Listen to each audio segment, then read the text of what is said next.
Em 90 segundos tu não faz nem o miojo, mas eu te ensino as matérias que tu tem até nojo. Então senta aí e começa a quebrar ATP pra ter energia pra tua mente processar e entender que a probabilidade de você ir bem no Enem tá ligada direto aos meus raps também. Então começa com humanas, só sei que nada sei, mas sei que saí da vida e pra história eu entrei. Se o clima esquenta e tua caneta falhou, fica tranquilo, a esfera dela dilatou com calor. Eu sou flúor com oxigênio, dá pra completar, evoluir melhor que o Darwin poderia imaginar. Se tinha uma pedra no caminho, pode crer que eu já chutei absoluto no rap. Eu nasci pra ser rei, criei uma sociedade aos modelos de Durkheim. O mecanismo dela própria é que diz pra onde vai minha inspiração. Thomas Edison dizia: é 1% e o restante o trabalho que fazia. Então senta o rabo aí que eu vou te ensinar. Sometimes rap is the best way to learn, rapá. Eu não compreendo, pero não puedo hacer. É só estudar e ouvir as dicas que eu dou pra você. Confere suas respostas e faz tudo com calma. Manda bem na redação, faz do fundo da alma. Esse é o tópico frasal, ainda tem argumentação. E a resposta pra você eu deixei na conclusão. Se tá nervoso, se acalma pra mandar bem. E se liga nos vídeos que eu te preparo pro Enem.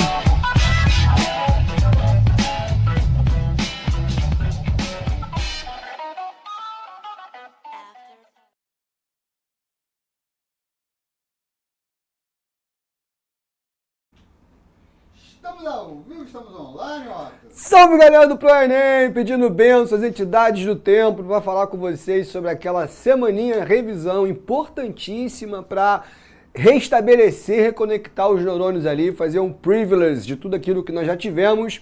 E eu separei umas questãozinhas aqui, primeiramente de história geral, depois de história do Brasil, para a gente revisar os últimos módulos que nós tivemos. Então vocês vão perceber que alguma coisa ainda tá bem fresca na cabeça de vocês.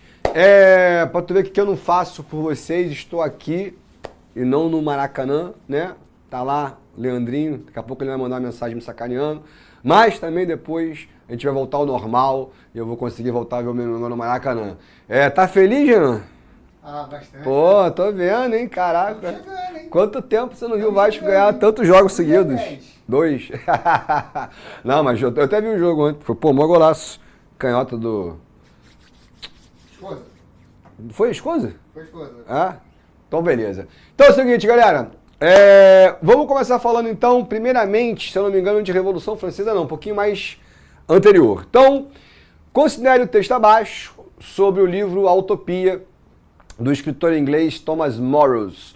Lançado entre 1516 e 1518, em sua obra Utopia, Morrows descreve a vida numa ilha em formato de lua crescente, no qual tudo é dividido de maneira equânime entre as pessoas, onde não existe injustiça e violência e se vive confortavelmente. Na ilha de Utopia, o problema da exclusão social, tema candente de seu tempo, seria resolvido de uma vez por todas. De que maneira? Pela aplicação de todos ao trabalho. A galera tem mais ideia, né, mano? Cara, fazer uma comunidade em forma de lua crescente, sem desigualdade social, onde todos trabalham juntos e acabou o problema da concentração de renda. Por isso a utopia. A partir do trecho acima dos conhecimentos sobre o início da Idade Moderna, é correto afirmar que obra de Morrows pertenceu ao... Então vamos lá lembrar o seguinte, pessoal. Aqui é uma transição da Idade Média para a Idade Moderna. E aí aquela transição que nós sabemos que a gente estuda o quê? As transformações políticas. Então, na Idade Média você sai de uma sociedade descentralizada, de uma Europa fragmentada em diversos reinos, condados, ducados, para a formação do absolutismo. Então, o nascimento do absolutismo também é em concomitância com a morte do feudalismo e o nascimento do mercantilismo, que já é uma relação onde o Estado tem uma postura comercial. Interventor, mas comercial, onde busca a balança comercial favorável. Ah, professor, então eu posso falar que o absolutismo ele é mercantilista? Com certeza. Beleza? Porque quando vem o capitalismo, também vem o fim do absolutismo. Então eles estão de mãos dadas. Agora, nas relações culturais, é que a parada começa também a ter uma mudança importante. Beleza? Na Idade Média, todas as explicações, todas as visões de mundo, todas as relações culturais na Europa Ocidental principalmente, eram baseadas na religião, especialmente no cristianismo católico. Então, durante toda a Idade Média, a Igreja Católica ela consegue converter a Europa inteira, desde o último viking lá na Groenlândia até os russos lá no leste europeu, depois viram ortodoxos, mas continuam cristãos. E o cristianismo ele é a grande válvula de explicação para aquilo que não é explicável. Quando nascem os estados modernos, eles estão muito associados também ao renascimento do comércio. Então vamos lembrar que o final da Idade Média, a chamada Baixa Idade Média, ela está ali, ó, coladinha com essa abertura das rotas com o Oriente. E aí estão chegando as especiarias da Índia, está chegando a seda da China, está chegando o artesanato dos povos árabes, está vindo muita coisa para a Europa. E isso vai gerar uma produção de riqueza e a formação da urbis, que é o primeiro burgo, né, cara? O que é um burgo? Uma cidade medieval fortificada. E aí começam a nascer essas cidades, em Veneza, Florença, Siena, Gênova e as velhas cidades, Paris, Londres, depois a região de Flandres. Essa cidade, ela começa também a ter uma dinâmica, uma exigência diferente. Porque as relações numa cidade são feitas quase de maneira racional. Eu falei, irmão, eu preciso ir até lá. Tu me leva até lá? Tu me cobra para ir lá? Então começa a nascer o carro aluguel, que claro, que na época era cavalo, carroça. E aí vem o cara que fala, pô, eu tenho uma habilidade de curar as pessoas. Aí nasce o médico. Aí o cara falou, pô, eu sou um mestre em artes, nasce o professor e por aí vai. Então a lógica da cidade é uma lógica burguesa. E a burguesia odeia perder dinheiro. E para você não perder dinheiro, você não pode se pautar somente na sua relação divina.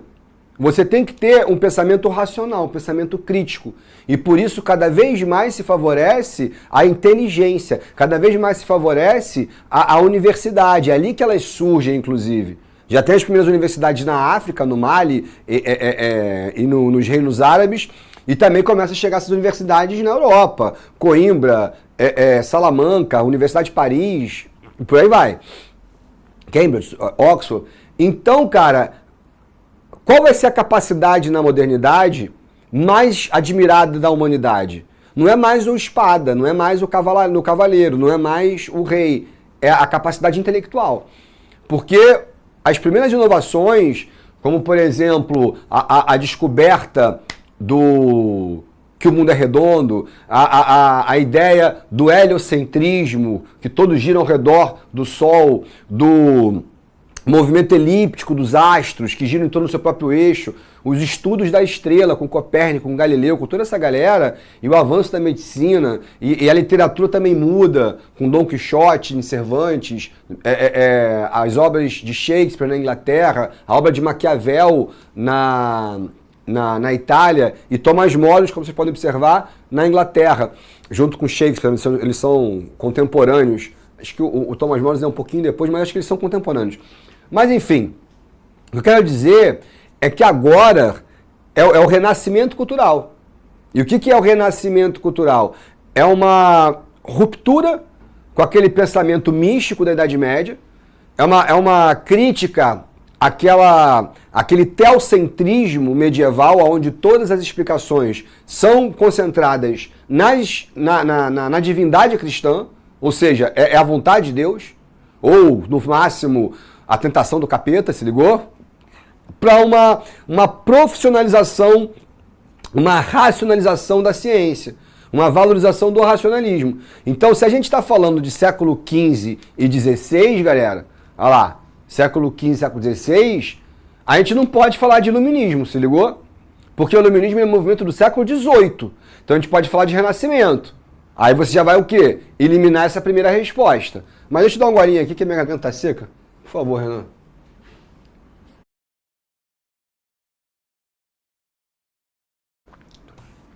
Obrigado.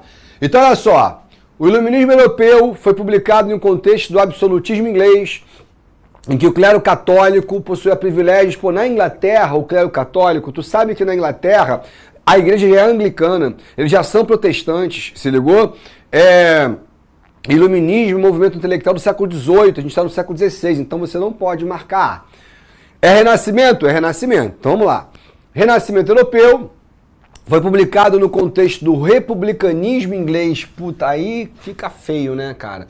Você não pode falar em republicanismo inglês. Ah, professor, já existiu República da Inglaterra? Já. Uma única vez. E por 9 anos, que é a República de Cromwell, que vai durar ali de 49, 50 até 58, 59. E acabou. Isso só vai acontecer também no século XVII, então não tem nada a ver com republicanismo. O que está acontecendo na Inglaterra, no século XVI, vai ser uma reforma política, né? Quer dizer, é uma reforma anglicana, religiosa, que afeta a política inglesa. Mas a Inglaterra já tem parlamento há muitos anos. Então não dá para você falar que existe um republicanismo inglês que, pô, é uma forçação de barra. Aí tá falando sobre o arcadismo europeu, pô, nada a ver, cara. Isso aqui é uma obra política, pô. Você consegue observar isso aqui, ó? Ele desenha ali uma sociedade em forma de lua, onde todos trabalham, ele tá falando de sociedade, tá falando de relações sociais. Então isso aqui não é uma obra artística, isso aqui não é um estilo literário. Então não dá pra botar barroco, arcadismo, não tem nada a ver. Humanismo, me parece bem bom também. Foi publicado no contexto do absolutismo inglês, ó, aí, ó, tem tudo a ver. A ascensão de qual família? Os Tudors, beleza? Em que a aristocracia possuía privilégio, terras e rendas, ao contrário da maioria da população. É isso aí. Ah, professor, mas pô, a Inglaterra não vai fazer uma revolução? Vai, lá na frente, tá? Pô, mas não é Renascimento? É Renascimento. Agora, qual é uma das características do Renascimento? O humanismo, que é um movimento que nasce na Itália, que se propaga para o resto da Europa e que acaba valorizando as condições do homem em alterar o seu ambiente, em formar uma sociedade, no caso do Thomas More, mais igualitária. E aí nada a ver com o romantismo, isso aqui é um movimento também artístico lá do século XIX. Então, gabarito D de dado, beleza? De boa? Então, vamos lá. 2. Em 1793... durante a Revolução Francesa, a convenção eleita por sufrágio universal em setembro do ano anterior criou a Lei dos Suspeitos. O terror foi responsável por milhares de mortes na guilhotina. Essas pessoas foram consideradas, em geral, inimigas da Revolução. O advogado jacobino Maximilien Robespierre foi um dos principais nomes dessa fase. Ele defendia que o terror só poderia ser praticado se fundamentado na virtude. Ele mesmo se autoproclamava o incorruptível. Sobre o terror, assinale a correta. Gente, deixa eu ir aqui pro quadro, porque eu vou fazer um macetezinho para vocês. Eu não lembro se quando eu dei essa aula para vocês, eu te ensinei esse macete. Eu tenho a impressão que não. Por quê? Porque a gente tem um tempo muito corrido, né? E aí eu quase nunca vou pro quadro. Mas no vestibular, quando eu fui aluno, eu tive um professor de história que era muito engraçado. E ele ensinou um macete que na época eu falei, cara, que coisa de bobão, não sei o que, mas eu nunca esqueci. Se eu não esqueci, é porque o macete é bom, a função do macete é não esquecer. E aí ele falava o seguinte, ó, quer lembrar das fases da Revolução Francesa? É só tu lembrar da risada do Pateta. Aí tu fala, pô, que é a risada do Pateta? Como é que é a risada do Pateta, Renan? Oi? Como é que é a risada do Pateta? Ele sabe também, mas é muito ridículo você fazer. Mas eu vou fazer. Vou fazer. É mais ou menos assim. Concorda ou não concorda? É isso aí mesmo. É isso mesmo. Só que na revistinha da Disney, como é que você escreve esse som? É muito difícil. E aí eles colocavam assim, ó, na revistinha, iac. Então quando o Pateta ria na revistinha era iac, iac, iac, iac, iac. Então você vai lembrar da risada do Pateta. E são as 3 fases da Revolução Francesa. A primeira fase, a era das instituições. A segunda, das antecipações. E a última, das consolidações. Caraca, o Otto escreveu no quadro, por isso que eu não escrevo. Olha que coisa horrorosa que é essa letra. Então, ó, essas são as 3 fases. Agora, o que você vai fazer? Você vai colocar a classe que começa e a mesma que termina. Qual é o partido que vai governar primeiramente? A burguesia dos ginondinos. girondinos aqui e girondinos aqui. Logo, qual é o partido que está no meio? O outro, pô. Direita, esquerda. Jacobinos. Depois, direita novamente. Ah, professor, mas o que significa isso? Que dependendo da classe, você tem um tipo de governo. Então, por exemplo, os jacobinos, eles são republicanos. Lembra sempre dessa palavra, galera. República.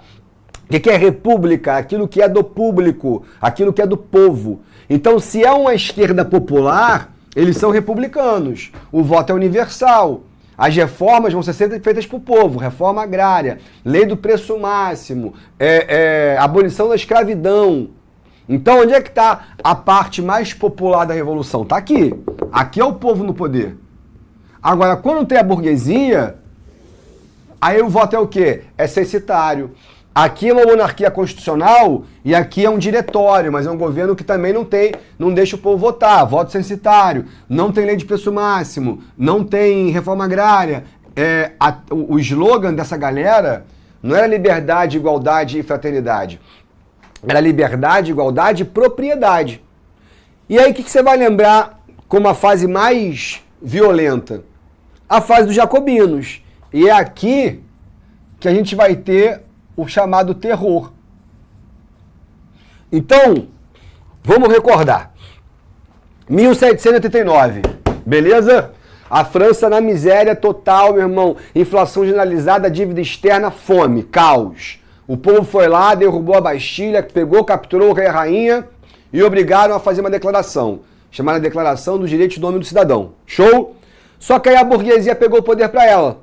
E os girondinos estabeleceram aqui uma monarquia constitucional, com voto censitário, proibindo greve, com direito à propriedade privada, ou seja, fazendo medidas que não são para o povo. Aí aqui o povo toma o poder. O povo tomou o poder, proclamou uma república, voto universal, reforma agrária, abolição da escravidão, combate à fome, mas o povão perdeu a cabeça, literalmente. E aqui o que eles vão fazer? Vão aplicar o terror. A lei dos suspeitos, que é o nome está dizendo. É uma lei criada para os suspeitos que iriam contra a revolução. Começa a matança. É aqui que vai ser inventada a navalha nacional. O que é a navalha nacional? A guilhotina. 16 mil pessoas morreram aqui. Se fossem acusadas de conspirar contra os jacobinos. Aí os jacobinos mataram tanto, que começaram a matar ele mesmo. E aí o que acontece? A burguesia volta ao poder.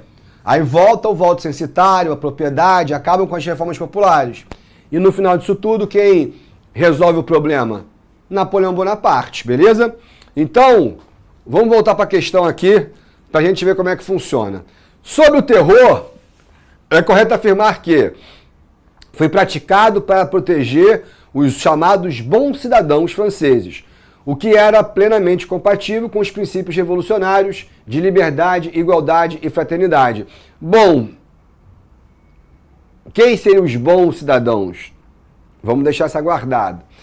O terror, em nome da liberdade e da revolução, instaurou o chamado despotismo da liberdade, sendo a lei dos suspeitos um mecanismo autoritário de criminalização dos indivíduos. A gente não fala da lei dos suspeitos aqui no texto? Bom, essa aqui tá melhor que essa. Por quê? O que é o despotismo da liberdade? É tipo assim, nós somos os jacobinos, defensores da liberdade, defensores do desejo popular, mas se você não for contra, você vai morrer. E tu vai ser guilhotinado, tua cabeça vai rolar nas ruas. Então, que liberdade é essa? Então, isso aqui é um termo irônico, se ligaram? O que é um déspota? É um rei. O que é despotismo? É uma monarquia, é uma ditadura, mas da liberdade. Sendo a lei dos suspeitos um mecanismo de criminalizar os indivíduos. A lei do suspeito, basicamente, qualquer coisa que você fizesse podia ser colocada contra você. Show? O uso da violência pelo terror, em nome da liberdade, totalmente certo. Atingiu apenas criminosos de todo tipo, poupando cidadãos, aí não. Poxa, o Reber jacobino, Robespierre mandou matar. Danton jacobino, Robespierre mandou matar. Então não é só considerado... E aí também elimina a letra A, né? Não é somente o chamado dos bons cidadãos. Os jacobinos começaram a matar entre eles. E eles eram bons cidadãos, então morreu todo mundo mesmo, assim, morreu de todas as classes sociais e de todos os grupos. A violência foi praticada sobre o estamento, de nobreza, uma vez que esta, durante os séculos anteriores, impediu o avanço da burguesia. Tá tudo certo aqui, exceto que foi praticado sobre a nobreza. Acabei de te falar, os jacobinos não se mataram também? Letra E. O terror, apesar de brutal, seguiu a lei vigente e os mecanismos jurídicos mais modernos criados pela Revolução em processo democrático e aceito pela mentira, gente. Mentira. A grande verdade é que no auge do terror, ele vai seguir as orientações de Robespierre, que inclusive sonhava com uma ditadura. Então, gabarito letra B, pessoal, é isso aí. Questão boa também. Terror em nome da liberdade, chamado de despotismo da liberdade. Show? Vamos para a questão 3. Considerado o contexto histórico e os desdobramentos da Revolução Francesa, assinale a alternativa que caracteriza a Era Napoleônica. Agora vamos falar de Napoleão, então. Beleza? Renanzinho, vou dar um gole d'água aqui.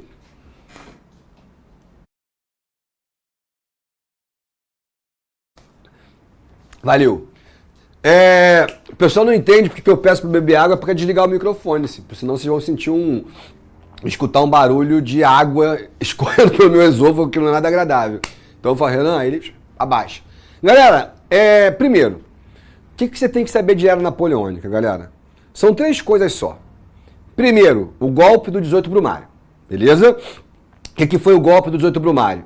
Foi o momento em que Napoleão, em conspiração com os girondinos, entra em Paris, invade a cidade com seu exército, invade o diretório e fala, nem girondino, nem jacobino, quem manda agora sou eu.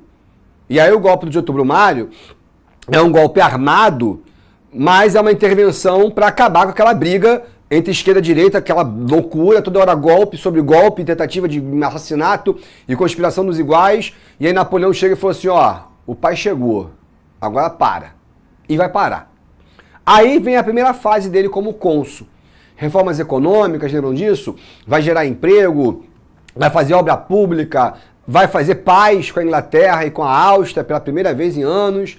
Foi um ótimo governante, mas o mais importante, nas palavras dele, mais importante para a história do que os meus feitos militares é o meu Código Civil. Então isso aí você tem que anotar. Por que o Código Civil napoleônico ele é tão importante? Porque o Napoleão, mesmo você sabe que ele vai pegar a coroa, vai colocar na cabeça dele, vai coroar a Josefina, vai virar imperador, mas o código que ele cria é liberal. O Código de Napoleão é uma reafirmação dos direitos da Declaração dos Direitos do Homem e do Cidadão, lá atrás. Então você olha o Código Civil de Napoleão e está lá, divisão em 3 poderes, Estado laico, casamento civil, liberdade de expressão, direito à propriedade privada, tudo aquilo que a burguesia e grande parte da população desejava. Então, é o que eu estou te dizendo. O Código Civil de Napoleão, ele mostra que o Napoleão era um defensor da Revolução. Ponto. Ah, professor, mas não tem aquele artigo que estabelecia a escravidão nas colônias? Sim. Isso é liberal? Claro que não. Mas eu também te falei que o Napoleão faz isso não é porque ele queria a escravidão, porque ele era um escravocrata, não é isso? É porque aquilo era uma forma de vingar as mortes do Haiti, que a Revolução Haitiana matou francês pra cacete. Então existe ali um pontinho conservador, mas é só isso. E o mais importante do código é que Napoleão, depois que ele coloca a coroa na cabeça dele, ele vai fazer guerra, meu irmão, a torta direita vai dar pernada pra tudo quanto é lado. Por onde Napoleão passa, ele coloca o Código Civil. Então Napoleão derrubou o rei da Espanha. A Espanha viveu sob o Código de Napoleão. Mesmo depois que Napoleão perde e o rei da Espanha volta, as ideias estão ali. Então você vai ter, mesmo depois da Era Napoleônica, Revolução Liberal do Porto, em Portugal, Revolução Liberal de Cádiz, na Espanha, e Revolução Liberal na Itália, Revolução Liberal na Bélgica, Revolução Liberal na Grécia, Revolução na Polônia. Então, sabe aquela ideia que você mata o homem, mas você não mata a ideia? É isso. Então Napoleão Bonaparte ele foi muito importante, porque mesmo sendo imperador, centralizador, aquela coisa toda, ele faz diversas guerras, mas essas guerras têm uma consequência, e não é território para a França, é a propagação do liberalismo. Professor, mas não era iluminismo? Já falei para vocês, século XVIII. os anos de 1700, a gente chama de iluminismo. Chegou no século XIX, os anos de 1800, a gente chama de liberalismo. Coloca isso. É a mesma coisa, galera. Só muda o nome. Agora, os ideais, os direitos, é a mesma coisa. Show? Então, vamos lá. Sob a era napoleônica, consolidação da Revolução Burguesa na França, concordo, por meio da contenção dos inimigos internos, monarquistas e jacobinos, e sua expansão para a Europa. Bom, me parece boa, mas vamos ver o resto, né? Retorno da monarquia absolutista ao poder, aí não. Porque eu acabei de falar para vocês o quê? Que Napoleão Bonaparte, ele estabelece um código liberal que reafirma esse documento e não extingue esse documento. C. Ascensão política das camadas populares conhecidas como sans-culottes. Pô, na era napoleônica, não. A classe que apoia Napoleão é a burguesia. Show? D. Fim do antigo regime, implementação de uma monarquia constitucionalista de ideais jacobinos. Acabei de falar para vocês. Quem apoia Napoleão é a burguesia. E a burguesia são quem? Os girondinos. E a letra E. Início da Assembleia dos Estados Gerais, também não. Porque, pô, a Assembleia dos Estados Gerais foi lá em 89. Antes da Revolução estourar. Então, gabarito, com certeza, a letra A. Professor, mas você não me falou que os jacobinos também apoiaram Napoleão? O que acontece é que quando Napoleão dá o golpe nos girondinos, os jacobinos falam, pô, maneiro. Sem que percebesse, e vão perceber depois, que na verdade aquele golpe era um golpe fake. Era um golpe combinado entre os girondinos e Napoleão Bonaparte. Show? Boa, galera, parabéns, todo mundo de letra A. E aí vem o Congresso de Viena, né, cara? Napoleão perdeu a guerra, e aí os países europeus vão se reunir na Áustria para decidir o futuro da Europa. Qual é a coisa mais importante do Congresso de Viena? É a palavra restauração. Restaurar o quê? Tudo como era antes da Revolução Francesa. Então, vamos voltar com as antigas famílias para o trono. Volta os Borbões para a França, os Habsburgos para a Espanha, os Braganças para Portugal. Volta as antigas fronteiras e etc. E o mais importante, são dois conceitos que vocês têm que saber do Congresso de Viena. A restauração e a Santa Aliança. Então, o que foi a Santa Aliança? Um exército absolutista feito entre Áustria, Prússia e Rússia para reprimir novas revoluções liberais. Então seria uma OTAN absolutista olhando para a Revolução Liberal, pega! Ah, Revolução Liberal, pega! Para não deixar um novo Napoleão surgir. Então vamos lá. Há 200 anos, em 9 de junho de 1815, encerrava-se o Congresso de Viena, conferência de países europeus que, após 9 meses de deliberações, estabeleceu um plano de paz de longo prazo para o continente, que vivia um contexto político conturbado. Para alcançar esse objetivo, os diplomatas presentes ao Congresso de Viena criaram um mecanismo de pesos e contrapesos conhecido como Concerto Europeu. O Concerto Europeu procurou substituir um arranjo unipolar por um sistema inovador de consultas plurilaterais. Esse esforço visava garantir a estabilidade europeia no pós-guerra. O contexto conturbado vivido pela Europa antes do Congresso de Viena e os resultados dele foram respectivamente. Então você sabe, qual é o contexto antes do Congresso de Viena? Era napoleônica ou Revolução Francesa. É o avanço do liberalismo. E qual é o resultado? A propagação dos ideais liberais que o Congresso de Viena quer fechar, quer reprimir. A Guerra dos 7 Anos, nada a ver. A Guerra dos 7 Anos vai acontecer lá no século XVIII, antes da Revolução Francesa, entre Inglaterra e França, antes da Revolução Americana. A disputa imperialista protagonizada pelas nações europeias, em função da crise econômica vindo no século XIX. Evitou-se provisoriamente o conflito de proporções mundiais, que, por meio de concessões, garantisse o equilíbrio europeu. Antes do Congresso de Viena, a gente vai falar sobre disputas imperialistas. Vamos deixar para lá. C. A expansão napoleônica, que destronou reis, promoveu a invasão e ocupação militar sobre diversas regiões. E aí, depois disso, da propagação do liberalismo, restauração das monarquias dispostas por Napoleão e a legitimação da existência da Santa... Pô, não tem como. Show? C de certo? C de Fluminense? Porra, essa eu nunca tinha ouvido, cara. Essa aí é boa, Osmar. Gostei. Então a situação tá feia. E a letra D, a Primeira Grande Guerra, que foi considerada, que tem nada a ver, não foi a Primeira Grande Guerra. Gabarito, letra C. Vamos para 5. Os homens que naquele momento estavam carregados de por ter uma revolução de 48 eram precisamente os mesmos que fizeram a de 30.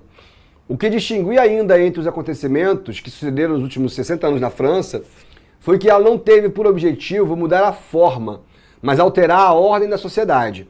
Não foi, para dizer a verdade, uma luta política, mas um embate de classe. Havia se assegurado às pessoas pobres que o bem dos ricos era, de alguma maneira, o produto de um roubo, cujas vítimas eram elas. É preciso assinalar ainda que essa insurreição terrível não foi fruto da ação de certo número de conspiradores, mas a sublevação de toda a população de uma parte contra a outra. A partir do texto, então vamos lá. 1815, Congresso de Viena. Quem volta ao poder da França? Luís XVIII, irmão do decapitado Luís XVI, beleza? Bourbon. Governou com liberalismo e tal, parlamento, papapá, morreu. Não tinha filho. Assume Carlos X em 1824. Aí o Carlos X, absolutista total. O que ele vai fazer? Restabelecer os privilégios do clã da nobreza, vai fechar o parlamento, bota o catolicismo como religião oficial e vai até indenizar, surreal, as famílias nobres que foram perseguidas pela Revolução. O cara vai pegar dinheiro público e vai dar pra família nobre. Desculpa, Orleans, pelo que aconteceu com você. Porra, meu irmão, então quer dizer, o cara não conhece o próprio país. E os franceses ficaram putos pra cacete, meu irmão. E em 1830, pum, revolução de novo. Jornadas gloriosas de julho, deram porrada na Guarda Nacional, mataram um monte de gente, levantaram a bandeira tricolor, que não é a C, é a bandeira da liberdade e da fraternidade, a bandeira da revolução, e mais uma vez proclamaram o fim do absolutismo. E Carlos X fugiu, aprendeu a não perder o pescoço com o irmão. Beleza. Aí a burguesia, de novo, faz o quê? Pega o poder pra ela. Valeu, povão, vocês fizeram tudo, mas agora quem governa é a gente. E a burguesia coloca um outro rei.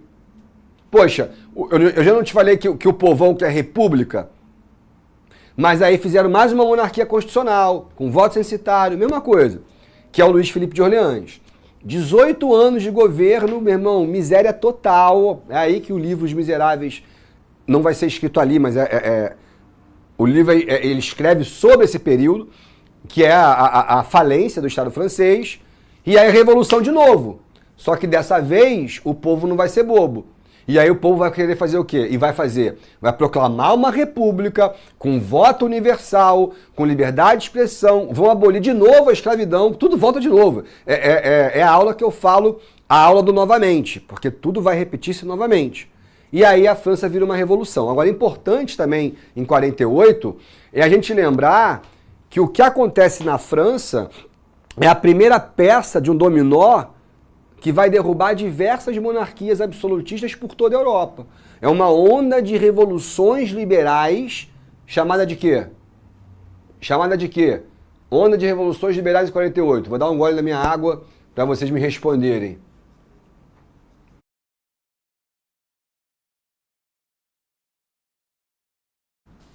Acabou a internet? O que está acontecendo? Ninguém vai repetir? Onda de revoluções liberais na Europa. E estão com medinho. Primavera dos Povos. Boa! Deixa eu ver aqui. Romanson, monstro, é isso aí. Então vamos lá, galera.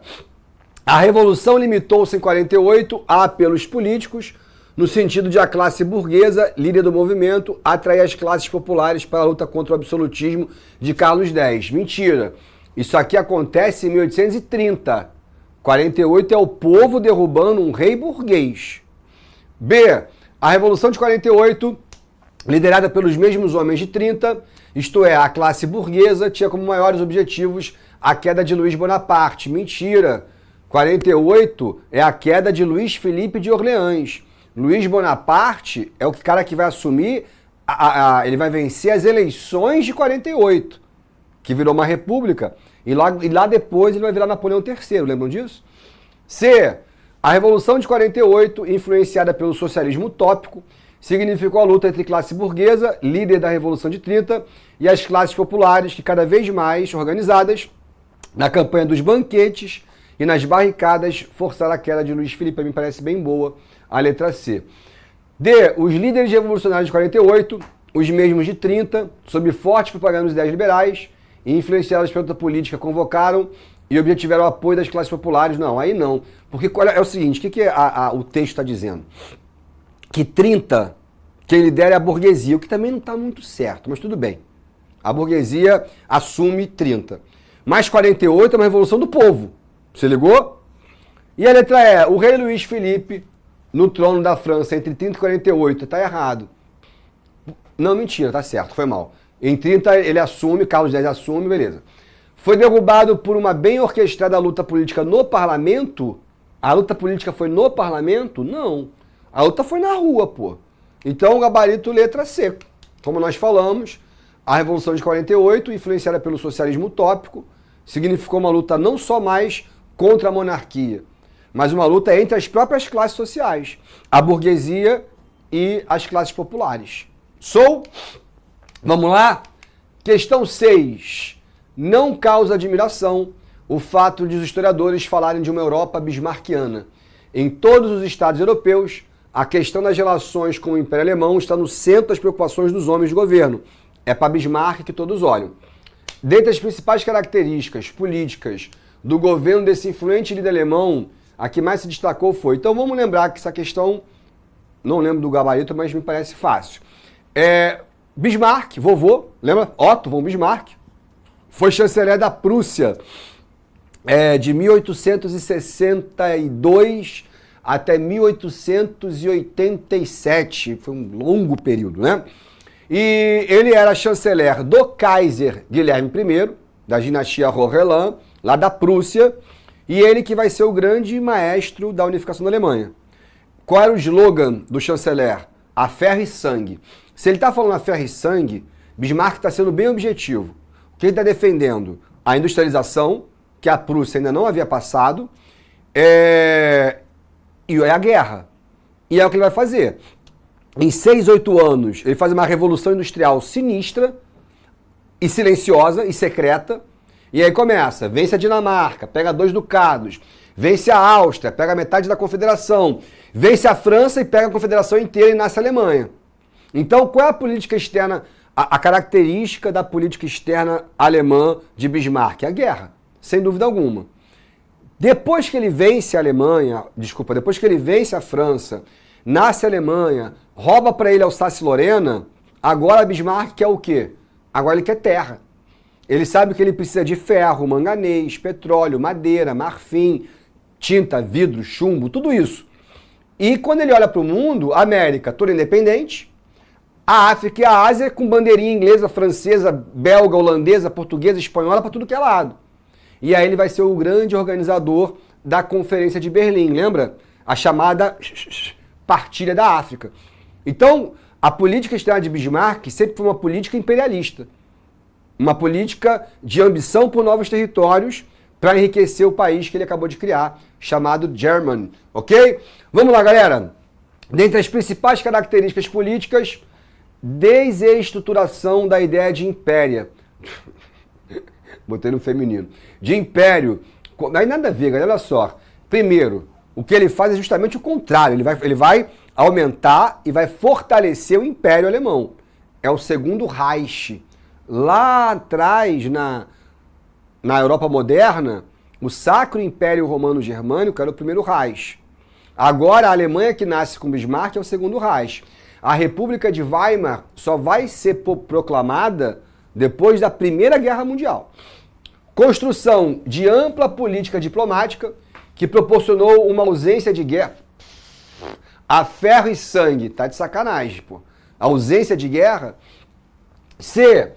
Diminuição dos domínios territoriais, devolvendo... Não, é o contrário. O Bismarck pisou na Prússia, a Prússia era isso. Quando ele sai, a Alemanha é isso, pô. Então não tem como falar de diminuição de domínio territorial. Implementação da estabilidade pela paz e não pela força. Letra E. Organização do Congresso de Berlim, que desfez as hostilidades entre as potências europeias, colocando fim... Ih, rapaz, então vamos de novo aqui, que agora até eu fiquei bugado. Isso aqui está errado. Construção de ampla política diplomática, que proporcionou... Ah, não, desculpa, gente. Foi mal. Tá vendo? Fiz um negócio com pressa.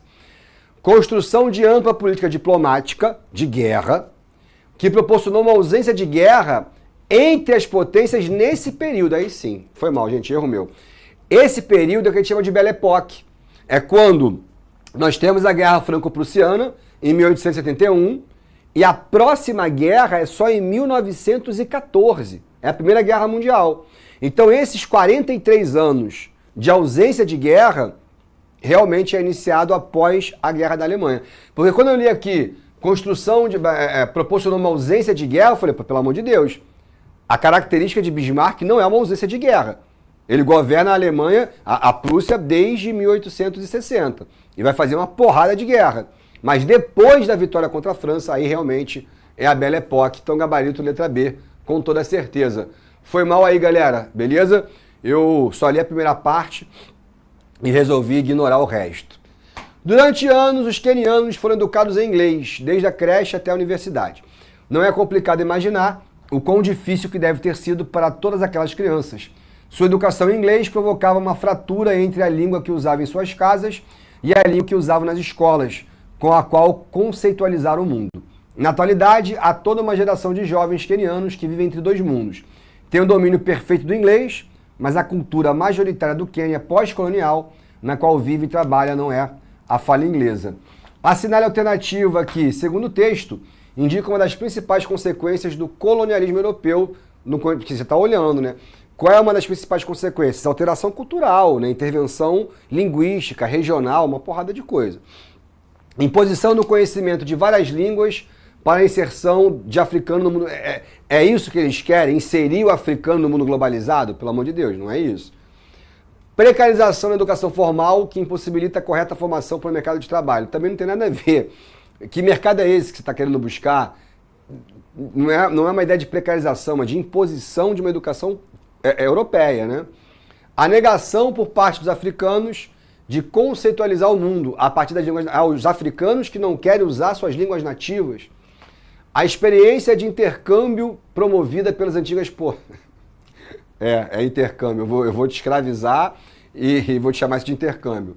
Então, quando você tem a letra E, a distância entre as formas culturais das sociedades africanas e o caráter eurocêntrico da formação colonial. Pô. O que é o eurocêntrico? É justamente você falar, cara, você vai aprender inglês porque eu quero, porque a tua língua é selvagem, é inferior, é bárbara.